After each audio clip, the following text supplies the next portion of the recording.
all human beings for all time have experienced the fear of what if I'm wrong on these big ticket items. You marry that with a society today where people don't have good relationships anymore.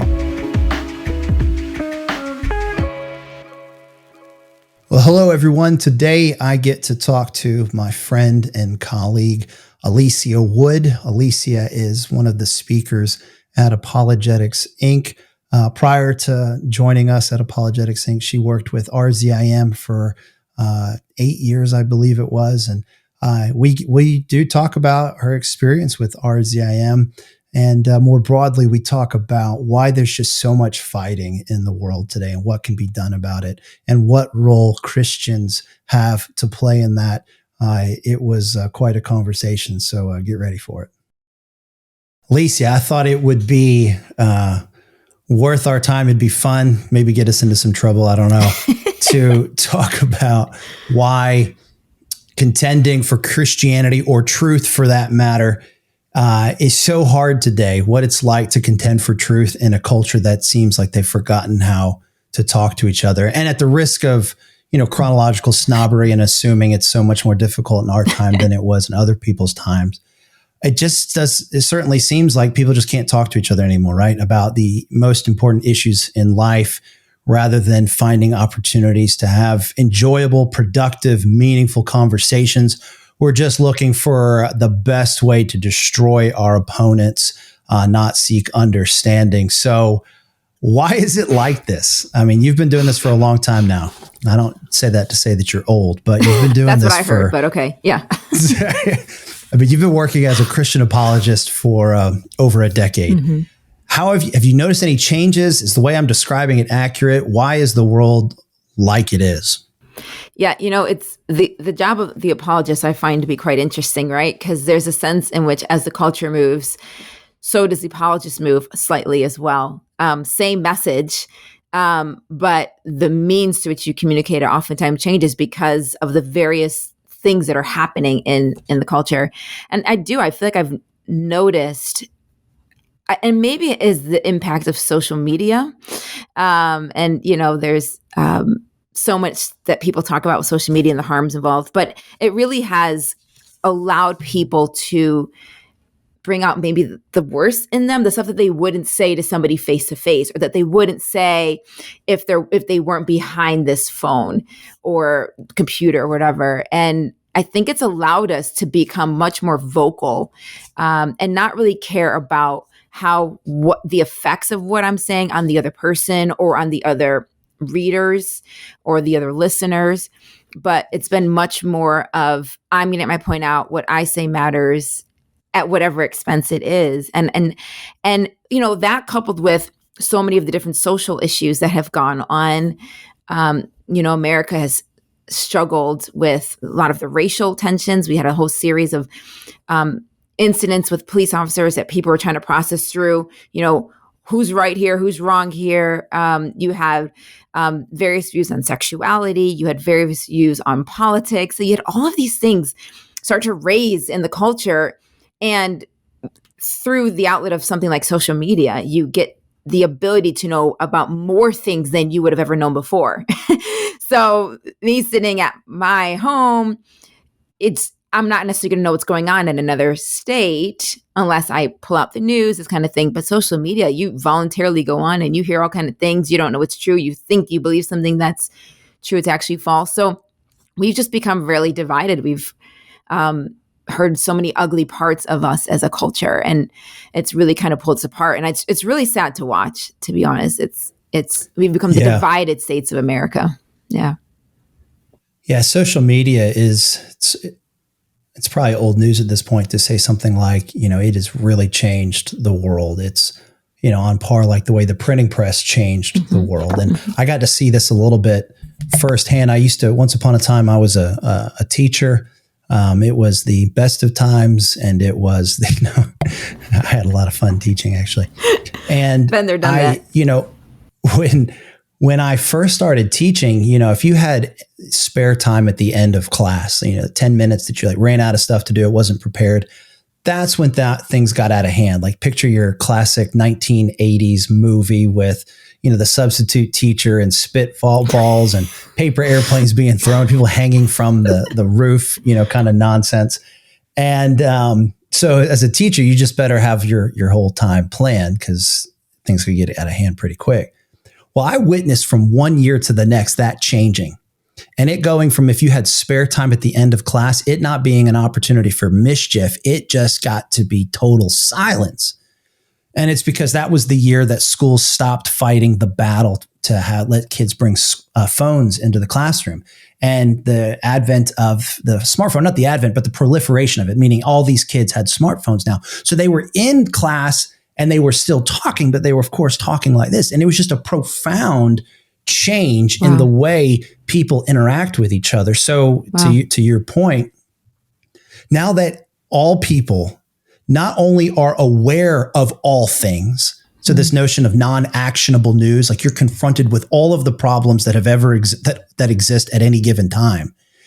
And when you are presented with all of the problems in the world, you feel like I've got to do something. Well, what would you have been able to do years past? Not a lot. Join a cause, send a check, go on, if you're a Christian, like a short-term mission trip. But now through like social media, everyone feels like, because I have this platform, I must use this platform and I've got to do something. And inevitably, we just resort to these weaponized kinds of attacks and rhetoric. And I don't know what hope there is moving forward. I'm curious what you think. So I think I'm with you in the sense of, social media is a big part of this, the problem here. People feel they must do something. Here's one outlet to do it. For a lot of it, it's a written platform. Not a lot of people have skill in writing, but even in the video world, it's the video world, the TikTok stuff, it's instant response often. And a lot of these issues an instant response isn't appropriate. You need more time to think about it. So what's maybe hope of the way forward in light of the present reality? Is it only going to get worse? Do you have to pull the plug on the system? What's a way forward here? Well, first of all, I just want to add one thing to what you're saying, because I think you're spot on. And I think it is in addition, I guess you could say, to some of the things that you raised, it was also because people were finding out about it. It was that they felt like they had a responsibility to do something about it. So there was a sense of justice, right? Like, I need to speak up. If I'm silent, then I am perpetrating this, or I am supporting this injustice. Morally culpable in keeping it going, in a sense. I'm almost participating in it by not acting on it or doing something, right? Yeah. That's exactly it. Exactly. And so that now it wasn't so much, I heard of this thing in this other state, or this, that's 2,000 miles away from me that I can't do anything about. I actually have power to do something, and I can make my voice heard. Whereas if we had heard about something far away, pre kind of any internet, it was just, there's nothing you can do. And you resigned to that. And so, but as a result, then it meant like, I'm going to say something. But the minute you say something, just in general, you're going to make an enemy out of anybody, because people hold different views on various things. And it naturally built up this wall of animosity of people towards each other, because some people think people are rushing to judgment too early. Other people think they've got it wrong. Other people think that they're right. I think it's called The Social Dilemma. It was the Netflix documentary on social media, where they had a bunch of different former employees of various social media outlets speaking. And one of the things that one gentleman, his name is Jaron Lanier, one thing he said that was really stuck out to me is he talked about how the goal for social media isn't just for your attention and time to be spent on those platforms. He said the goal is actually to change how you think, what you do, your behavior, how you perceive things. And it's a slow and gradual change. And I thought that, it's not a direct quote, it's a paraphrase, but it was just really interesting to hear him talk about that. It's changing how you think. And one of the things that they said that was really interesting on that documentary is that the stuff that you see on social media is geared for you. The stuff I see on social media is geared for me, which means we may see the same topic, but we're fed different information on that topic. And so we're not even seeing the same stuff. And so now I'm mad at you for something that you've talked about, but you've actually looked at, and I'm assuming you're seeing what I'm seeing, but you've actually seen other things. And so this whole system is set up. I don't know how I don't know. You asked about hope, and I don't know what the hope is. I know that in a general sense, whenever it comes to any kind of mental health situation, I mean, one of the biggest advices is get off social media. If you're struggling with depression, anxiety, any of these things, get off social media. And I've seen people in a very short amount of time change drastically how they feel. They're happier. They don't feel as angry. And so we know there's maybe the hope is to pull back on some of these things, or at least we know that it's not real. We have to have a grasp that it isn't always reality. And I think that might be a key thing that we got to do. Yeah. Stepping away from it. I think there's probably a lot of wisdom in that. Interestingly enough, I think it was yesterday, I was listening to a podcast between Jordan Peterson, and he had Sam Harris on. And I didn't get to watch all of it, or listen to all of it, but the portion that I had, Sam Harris was talking about one of the best decisions he made in life was getting off Twitter. Yep. And he was talking about, so he was talking about the health that came to him, because Twitter is an environment that is, it wants instant response. You can't say a lot. And so it kind of, with it being right there at the ready, you get cut off in traffic, you get served the wrong dish.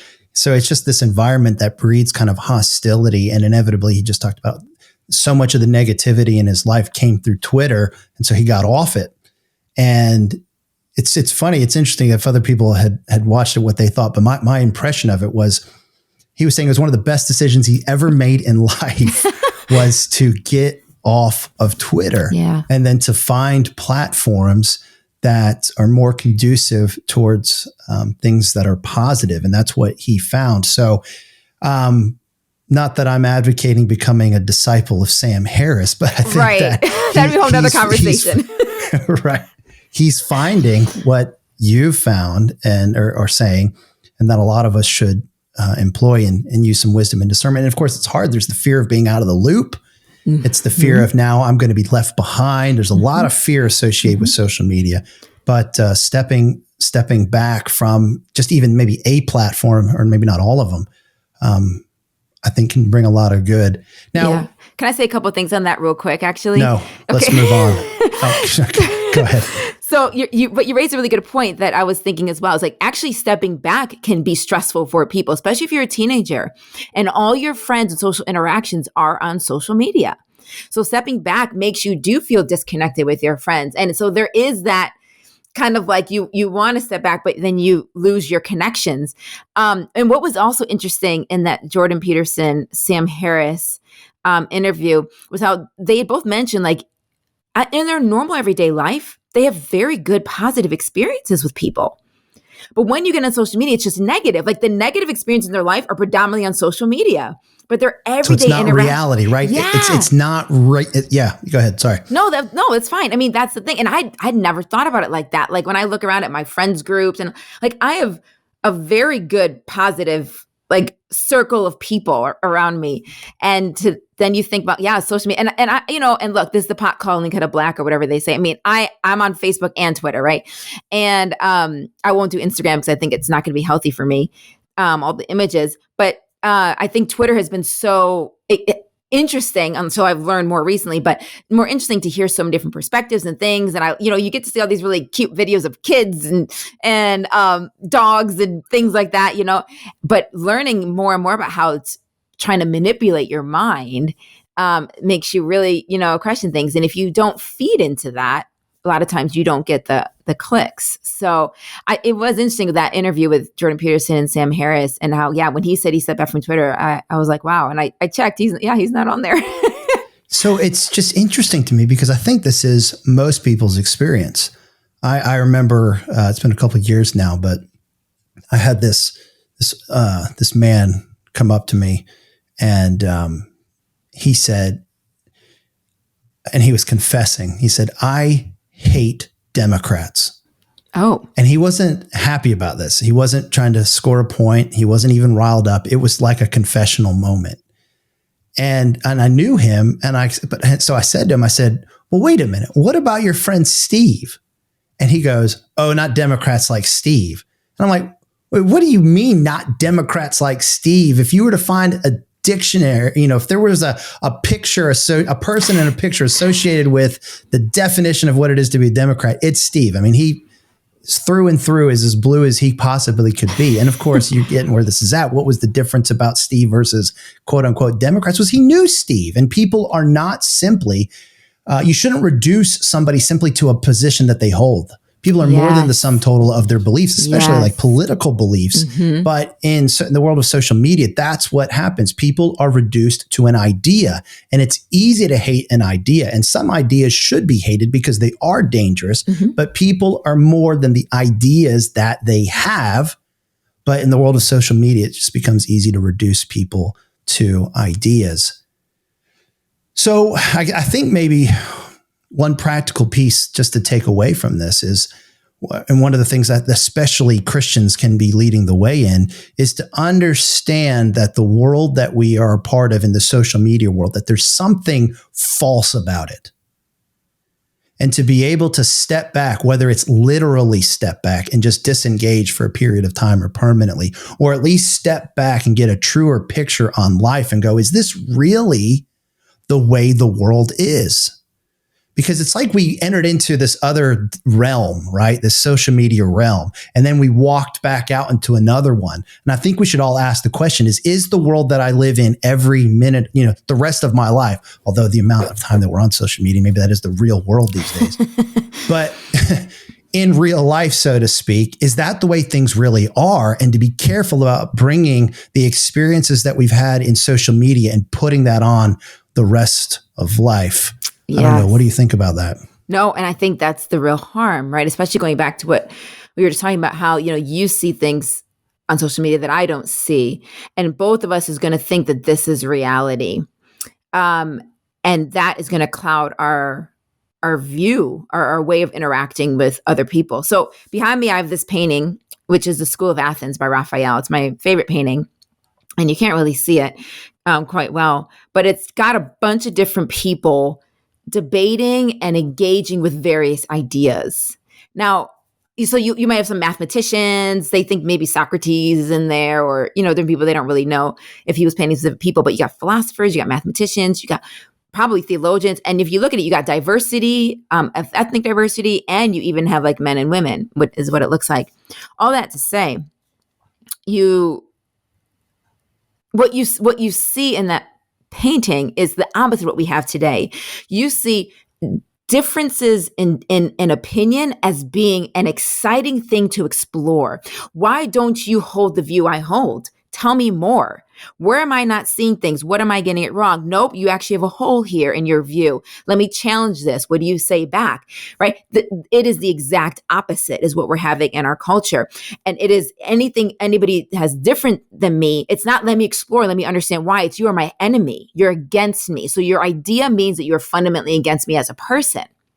Or your viewpoint means you're against me as a person. And the problem is that this idea behind me of these different philosophers and theologians or whoever they are, mathematicians, this is what's given us such a rich base of knowledge over the centuries, is to be able to be challenged. Now, I'm probably maybe one of those people that's a little bit more comfortable with somebody challenging my ideas or my thoughts. I actually find it, like, I love that back and forth, actually. What am I missing? Nope, I see you have a hole here. Like, I find that enriching because it strengthens me. It makes me, just more intellectual. So how did you get to a point where you didn't feel like that's threatening? Because that painting, that seems like this romantic, better than life, utopiastic kind of environment where people from different backgrounds, different disciplines, different expertise, different viewpoints all come together in this spirit of humility in the pursuit of truth. I mean, who wouldn't want to be a part of that? Of course, to be a part of that, you have to risk being wrong. And it seems like there's just few people that are able to do that. So what is it about you? How did you get to a point where you enjoy that and you aren't afraid of someone saying, that's so stupid? Why do you believe that? Yeah. So that's an interesting question. I guess it was. Have you always been like that? Has it always, like, from as long as you can remember, you just had this almost thick skin, if you will, or something else? Another, just that you always welcomed conversation. It was easy for you to change your mind, or did this happen later in life? What is it that got you to a place where you welcome this kind of dialogue and don't close down and shut it off? Yeah. So I do think it comes from childhood. I was that annoying kid in class that had a million questions about everything. Like the teacher You're finished still the class. that annoying kid in class. I have questions about everything. Yeah. And I'm always like, nope, that answer wasn't good enough. What about this? It's just, and so I think I had an environment where I could do that, spending hours discussing with people different theology things, being challenged. And I do think that it does have to do with your sense of like I have to be right. If you hold that position where you have to be right, then this kind of discourse is just gonna you're not gonna be able to handle it. I think it was just, I look at things as, let's engage with ideas. And so I think growing up, I had the ability to challenge ideas, but that didn't mean I didn't love the person. Yeah, sometimes you get like tense, but you move on after like a day or two, you move on and you keep going. And I wonder if that might be, as we're discussing this, something that's missing, where we create these places for people to have these challenging ideas or perspectives on things and be able to be challenged themselves and be able to be corrected, because of the environment that we've created, where people are scared to share what they feel like because they don't want to be called a phobic of something, whatever it is, or racist or whatever. So they're scared to even engage in that dialogue. And I think as apologists, this is the world we live in. The tension we live in. Apologists, we are challenging ideas. We are challenging writings. We are challenging. So for us, we are very comfortable in the tension of, hey, this is actually incorrect. I think this is the better way. And we also need to be recipients of that. Like, people challenge me and I'm like, yep, that's a good point. I'm wrong. Good, great. I've strengthened, but I don't think we've created that environment. Yeah. There's kind of, I think, two pieces here that you touch on. One is the world that we live in the kind of cancel culture, if you will. Most people live to some degree with the fear of, if I take the wrong side, my livelihood's going to be taken away. My social network's going to be gone, and my friends, family, whatever it is. Yep. And that may be unique to this time. So that's certainly challenging. I think also, though, there is a certain risk with being wrong. Now, not about all things, right? Mm-hmm. Like if I need to have my mind changed on whether a certain football team is better than the other, whatever, or who the GOAT is in a sport, whatever. And you can get in the spirit. Who the Bills got? They got Miami this week. Is that right? Yeah, they just beat Miami. It was a great, won the division. Oh, yeah. I'm not supposed to date these podcasts. Oh, well, but we'll just leave stuff like that in. But now I've even lost what I'm saying. Oh, so if you're wrong about something like that, no big deal. You have an opinion about something and you're wrong and someone changes your mind, no big deal. You have to get over your pride, maybe. Right. There are some beliefs that come with a bigger risk, and maybe there's a greater level of fear that to some degree maybe is even as appropriate. For me, right, if we're just going to be honest, right? Yeah. I've believed for a very long time that God is real, that Jesus Christ, who was God in flesh, walked this earth, showed us who God the Father was, died on the cross for our sins. And I believe him that he will forgive me of my sins by faith in him. Mm. I've lived an entire life based on that idea, that belief. I've taught that to my kids. I've written books. I've spoken to thousands of people. What if I'm wrong about that? Mm-hmm. What does that mean for my entire life? How do I backtrack to correct all the wrong I would have done? Mm-hmm. So there are some beliefs that the farther you go, right, the harder it's going to be the scarier it's going to be. The consequence of being wrong, right? It's almost, I think, insurmountable. Mm-hmm. The psychological state you would have to get into to admit you're wrong on that, and then reorient your life. A conversion experience like that is a big deal. And so I think, you take a lot of these things together. So that's, I think, a normal human experience that's probably persisted from the dawn of creation, right? That all human beings for all time have experienced the fear of, what if I'm wrong on these big ticket items? Mm-hmm. You marry that with a society today where people don't have good relationships anymore. All of our relationships are like that deep, right? You know, we move a lot. Everything's digital. You don't have long friends. A lot of people don't have the relationship that has survived a fight. And you think about, if you do have a friend that you've duked it out with, that's a different kind of relationship than another. And people don't have that. So you take that environment, that's part of our environment, the cancel culture, it's part of our environment. I think it makes a heck of a lot of sense why there's a lot of fighting. There's the fear of, I can't be wrong. Yeah. You're hurting me. You're threatening me with your viewpoint. I don't know who you are. Yeah. You need to just shut up and go away. And I'm going to use whatever I can to put you away. Now, I think that's maybe what's lurking in a lot of our hearts. But if you were to talk to somebody, they certainly wouldn't have, I don't think, a self-awareness or admit, yep, that's what I'm doing. But I think there's a lot of that there. And so again, what do we do about that? Or what do you think? Do you think I'm off base in that, or what do you think? No. So Mike, I think this is something that we all need to think about, is if we are wrong, what does that mean? And this is whether you're religious or not religious. This is if you hold a political view or you don't hold a different political view. This is if you think red is the best color, you think blue is the best color. The point is, we all need to consider, what is the reason that the person is holding to that view? Because they think it's right? Or is it because of many other reasons, one of which could be that if it's wrong, what does it mean for their life or things that they said and all of that? And that's exactly true. I remember, just to bring it into a Christian context quickly, and I'll take it back out, but I remember there was a Jehovah's Witness who had come to my door years back. She came knocking on my door one Saturday morning. And of course, it was like the one Saturday you want to sleep in at 9 a.m. There's a knock on the door. Very nice lady, former retired teacher. And she had come to me about 2 weeks after she had come home from, I don't know, shopping or something, came home and found her husband had a heart attack and died on the kitchen floor. And she took a couple weeks to kind of process that and deal with that. And the next, she's coming to my door knocking.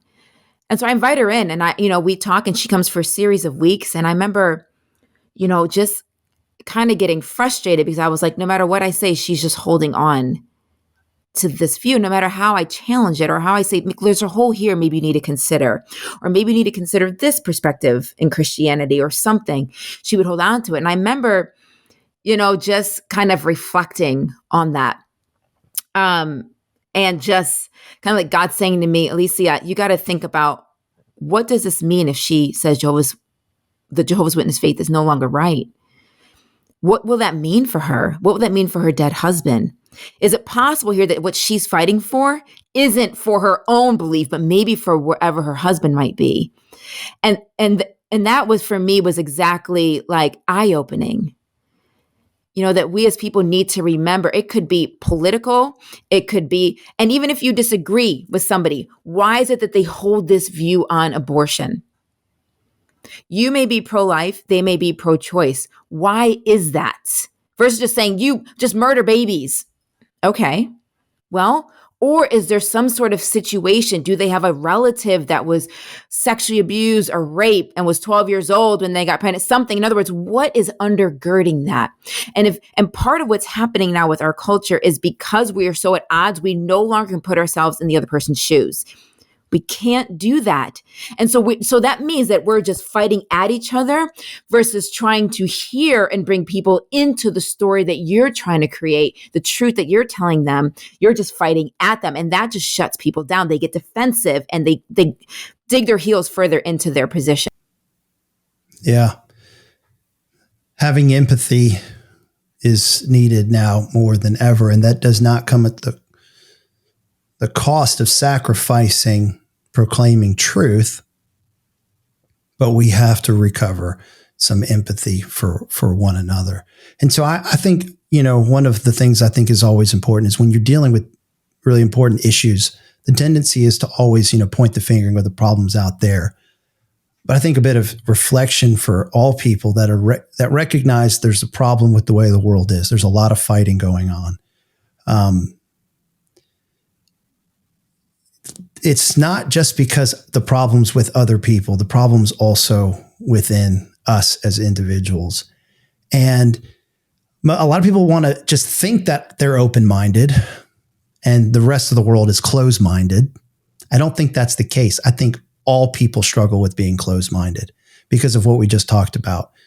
For us to be wrong on some of these the issues that matter most, what we believe about God, what we believe about what it means to be human, and then the implications that come from that. Politics is another big one that stems from this. What if we're wrong on those things? It comes at a heavy price, and that price is something a lot of us don't want to pay, and the fear of that closes us off. And I think that's true of all people. So if the world needs peace today, who are the peacemakers?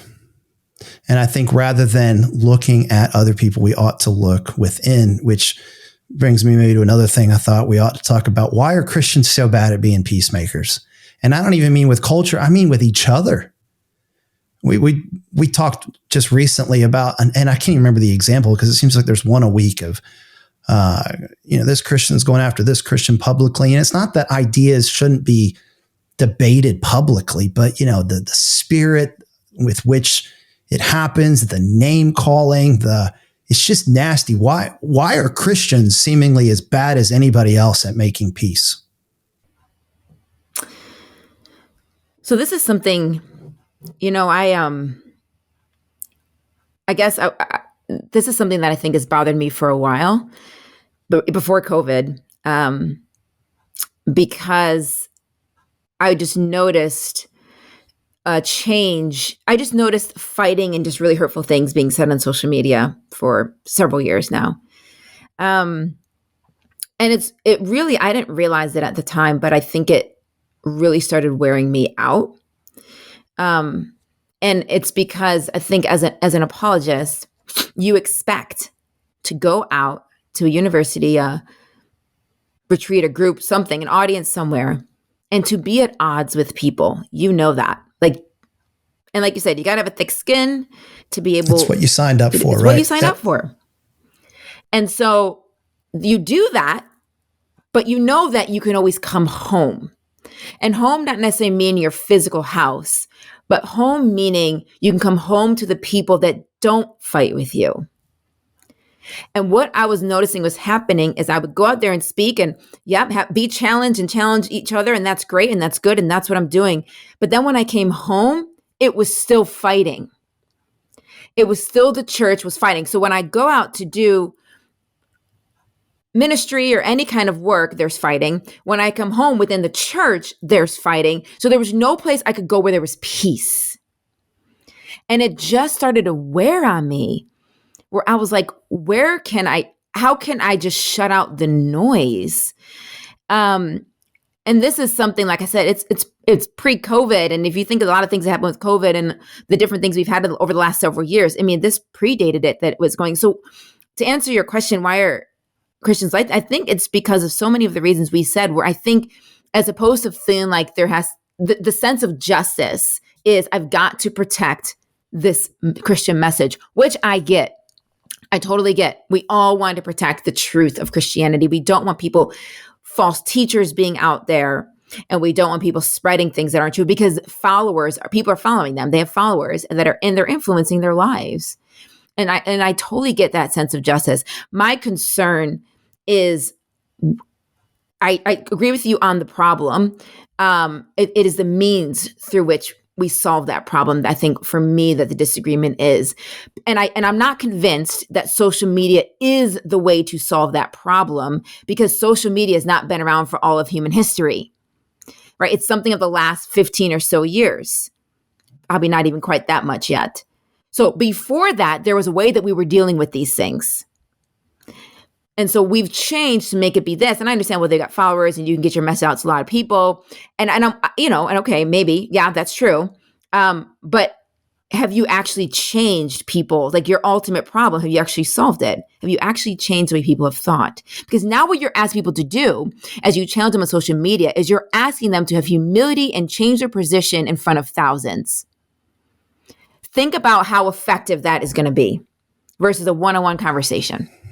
Oh my gosh. So that sparked something, and I want to come back to another thing here, but I say a lot to people that, part of maturity is knowing how hard to argue a belief.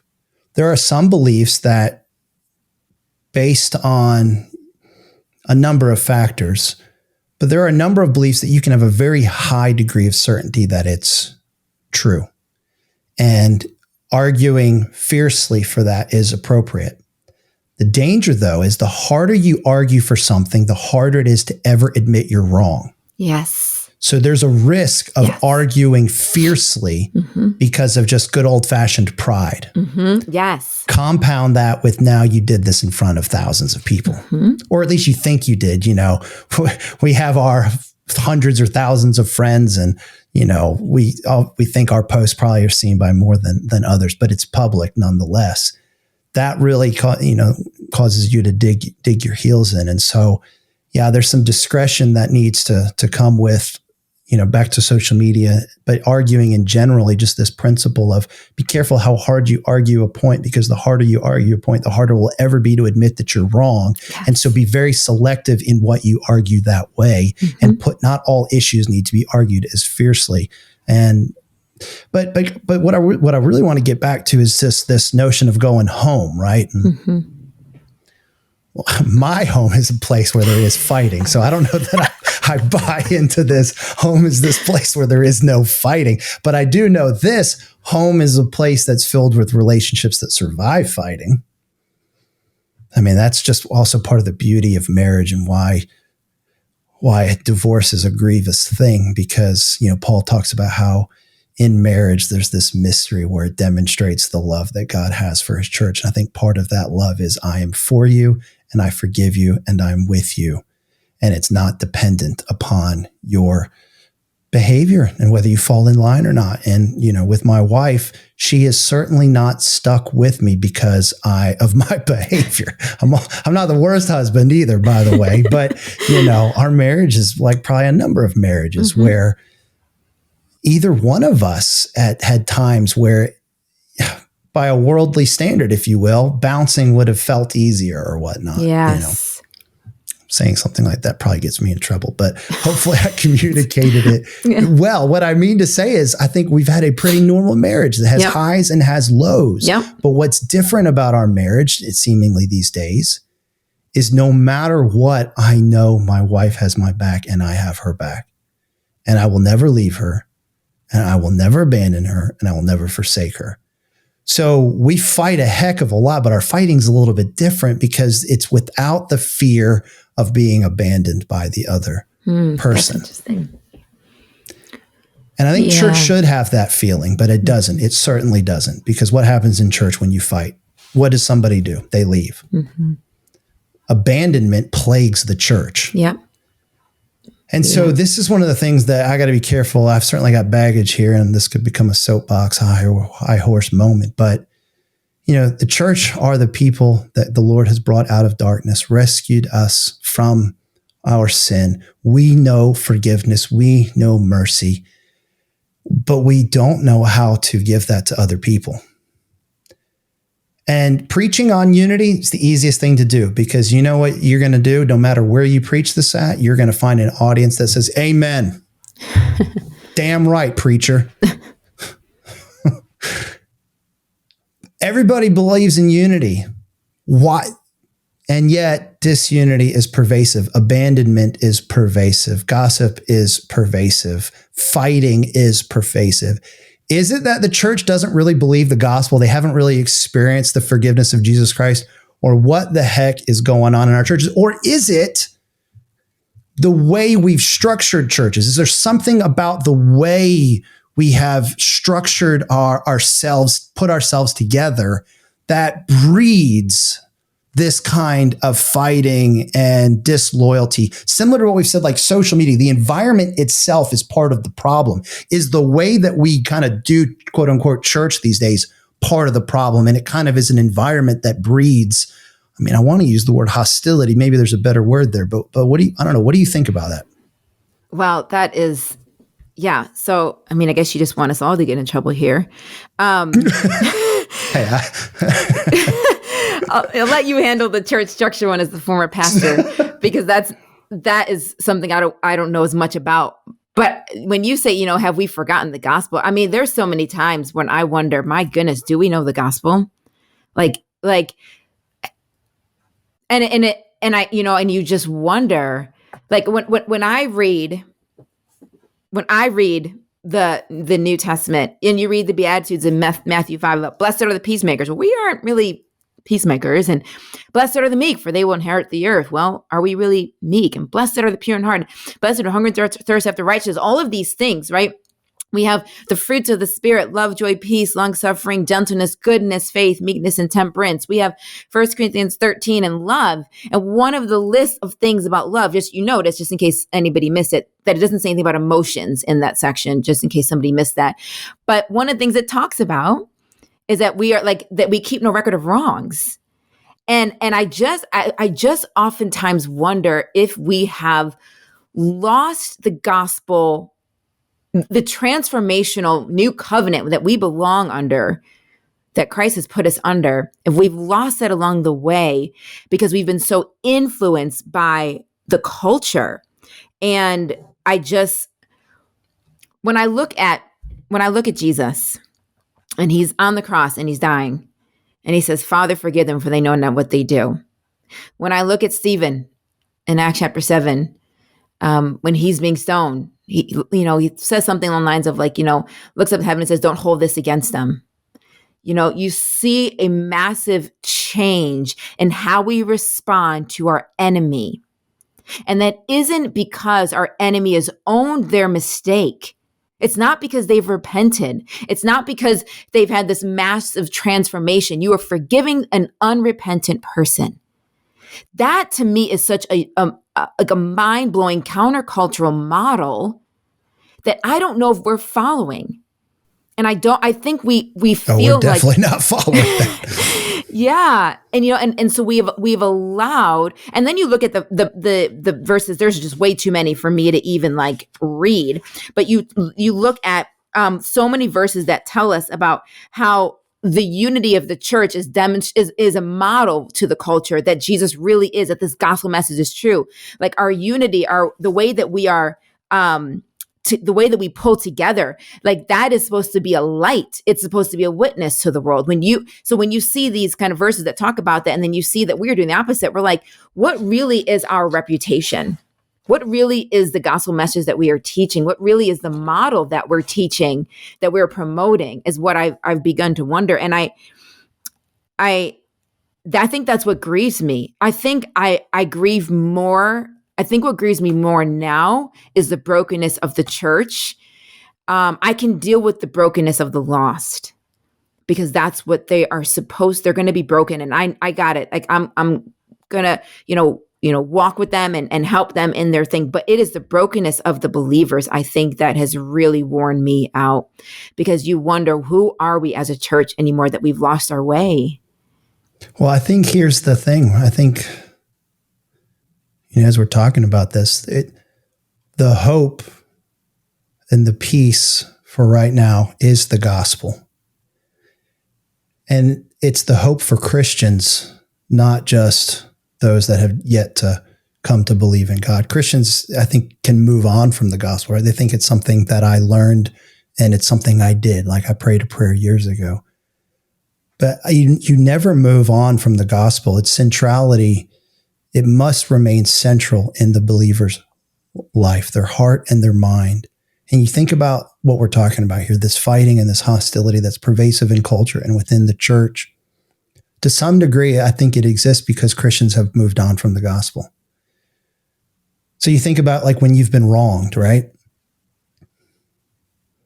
Jesus said, forgive them. They don't know what they do. Stephen said that.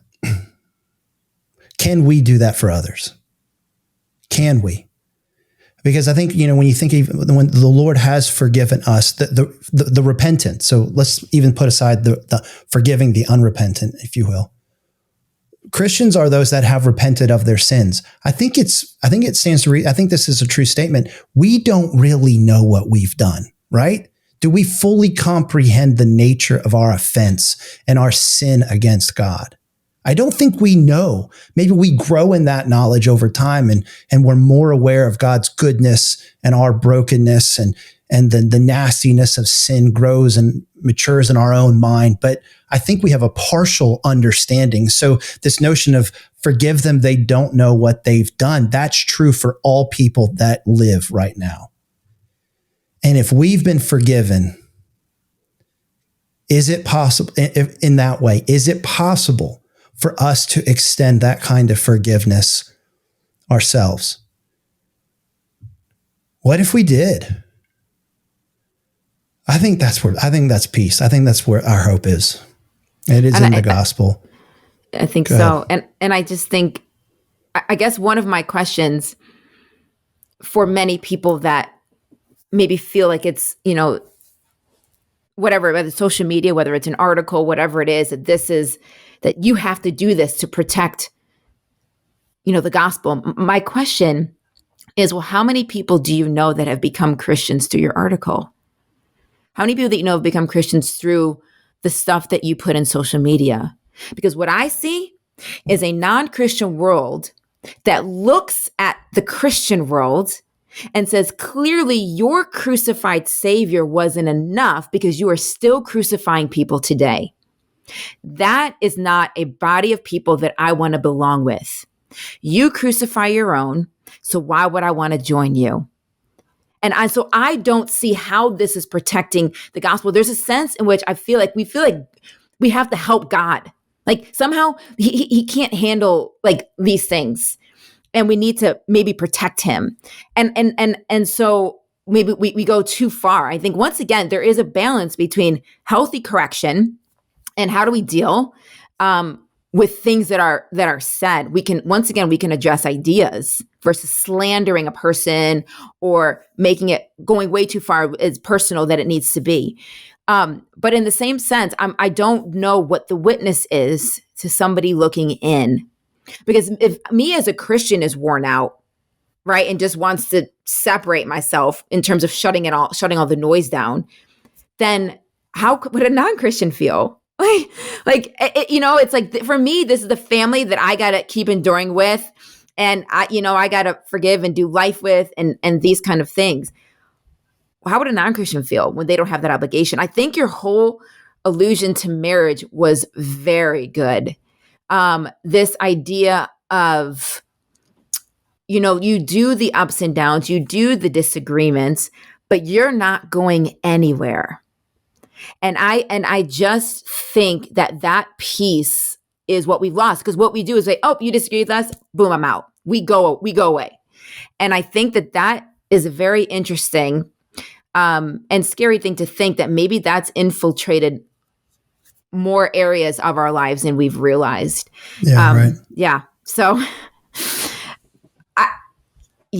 I think for me as an apologist, I just the way I see everything is I just see everything as, how does this look to the non-Christian? How does what I say sound to non-Christian? How does what I'm doing, how does this look?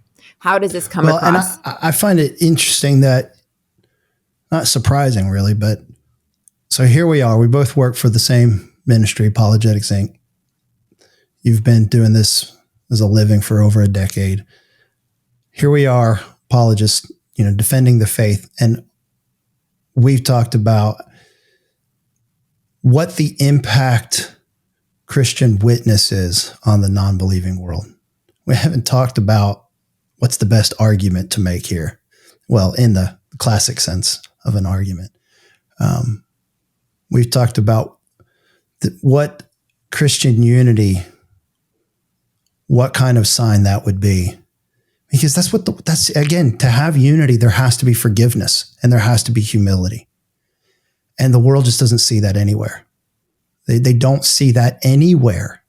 And they don't see it in the church. The Christians aren't experiencing that in the church. We're experiencing conditional, transactional relationships one after another. And we'll have to pick this up. We'll save this conversation for another day. I am growing in a conviction that the way that we've structured churches facilitates that. It facilitates a transactional, consumeristic expectation. And so we just fall in line and treat each other that way. So I do think there's something to be said there. But I wanted to ask you, if it's all right, how you've personally had to apply kind of what we're talking about, being a part of, you were with RZIM for many years, and it was a tragic ending, if you will, to a ministry that did a lot of good for so many years. And it's more that the ministry was more than just, of course, Ravi. There were a number of people impacted by what he did, and then the dissolution of RZIM. How have you kind of applied and wrestled with and dealt with the stuff that we're talking about here? What has the gospel meant for you in all of this, maybe? Yeah, what is the gospel meant for me in all of this? So I guess you could say the imploding, exploding, whatever you want to, the downfall of RZIM, which, by the way, was a fantastic place to be. Best 8 years of my life. It was a great organization. They took great care of us. And yeah, so it was sad on a bunch of levels. I think what you're going to see in that situation is you're going to see a range of people who process through something. So I think I would definitely use the word traumatic for several people in various ways. Within RZIM, it's an organization, it was a global organization, over 200 some odd people. You had women who had experienced some sort of sexual abuse and various degrees. I'll keep it general to protect identities. But, and then you had people who that was never their story. And there was staunch differences actually between the people who had experienced sexual abuse and those who hadn't. And those who had experienced sexual abuse were so upset with the disunity that formed with RZIM as it was kind of winding down. They were the fighting and the infighting and the public fighting actually hurt them more. Because they... Why is that? Or I guess you're answering that. Sorry. No, that's okay. I think for them, the trauma of what had happened to them was something that nobody out here could deal with. But RZIM had become their family and their friends. Once again, this was you're going home, right? You're leaving the world out there and you're going home to the crew that loves you. And now your family is fighting. And that was something they couldn't handle. They had already processed through the trauma, or they were still doing it, whatever that happened to them, but they had no place to go where it was peaceful anymore. And that became really difficult. So now you got tears because people they love are fighting with people that they love. And you just, right, it was just, and so, and I remember, one young lady who had nothing to do with anything, just said what was happening triggered in her. Something happened with her own personal family 7 years prior, a completely different situation, RZIM. But the stuff that was happening was making her was reminding her of that pain. And so she's crying because of that. And so basically, so people aren't unclear, and I'm not I don't want to be too vague. People are like, what's she talking about? The public response to what was happening at RZIM caused people a lot of pain internally. And it isn't because people are saying that things never happen wrong. It has nothing to do with that. Once again, people agreed on the problem. It was the means that people disagreed on as to how that should be handled. And much of the public stuff actually re-traumatized certain people that were in the organization who had nothing to do with anything that happened. They were employees, everyday employees in the organization. And so that re-traumatized them because nobody wants to see their family fight. And so this whole disunity thing, I think, has ramifications beyond what we are thinking. And this is getting back to something we talked about earlier. When you are fighting with somebody, it's really easy for you to not put yourself in their shoes. It's the empathy thing that you talked about, and kind of some of the stuff that I had mentioned earlier as well, like this idea that you can't put yourself there. Why do they hold this view? Why is it they're responding this way? And this goes on both sides of the gamut of what happened at RZIM. You know, why is this person responding this way? Why is this one responding an opposite way? And in the ability to not do that, it's easy to become self-focused. Well, let me save myself at whatever expense it might be, whatever pain it might cause somebody else, because I'm not putting myself in somebody else's shoes as to how this will hurt them. And so I think that caused a lot of the pain, where people focus on how do I, and this is, I guess, getting back maybe to some of the New Testament here, is to what level do I allow myself to be dirtied by RZIM? And I think for me, as I look, you read Jesus, right? And the Pharisees were like, looking at me, he hangs with tax collectors and sinners. Like, what a fool, right? In other words, they looked at him as dirty because of who he was associated with. But Jesus was not interested. You don't see Jesus change. Oh, well, let me separate myself from these tax collectors and sinners. Let me separate myself. They're dirty. He didn't do that because he didn't care what the Pharisees thought of him. Their opinion didn't matter to him. He knew that he needed to be with the ones that were hurting. And that meant he was going to get dirty. And the Pharisees hated him more and more and eventually got him to the cross. You know, they hated him when he stood up for the woman who was caught in the act of adultery. They hated him when the woman washed his feet with her hair. If he was really a prophet, he would know what kind of woman it is that's defiling him right now.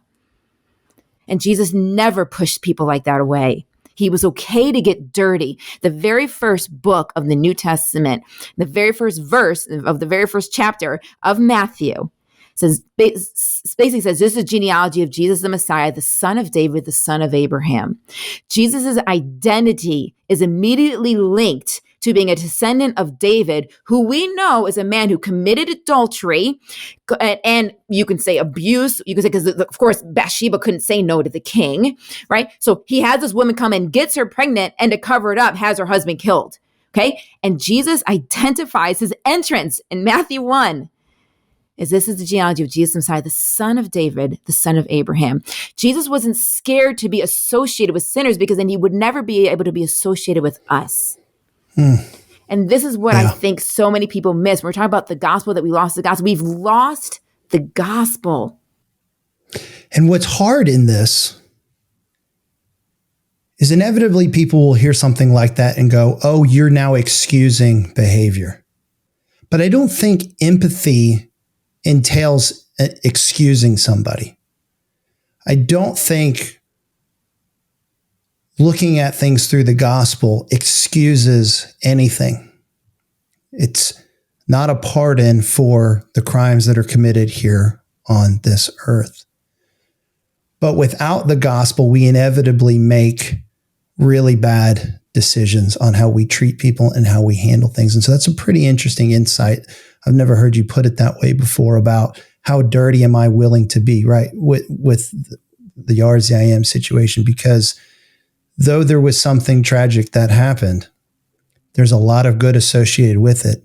And certainly all of those that were associated with it, there's this kind of toxic whatever surrounding those people and those initiatives and whatnot. And it's been just let's act as if it never existed. Yeah. And those people were never a part of it.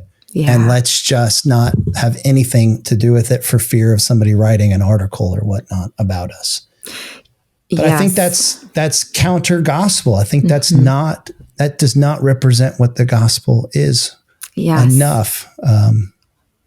Can I say the tragedy of what you just said? The tragedy of what you just said is that if RZIM to you was about people or prestige or, a name on a business card, then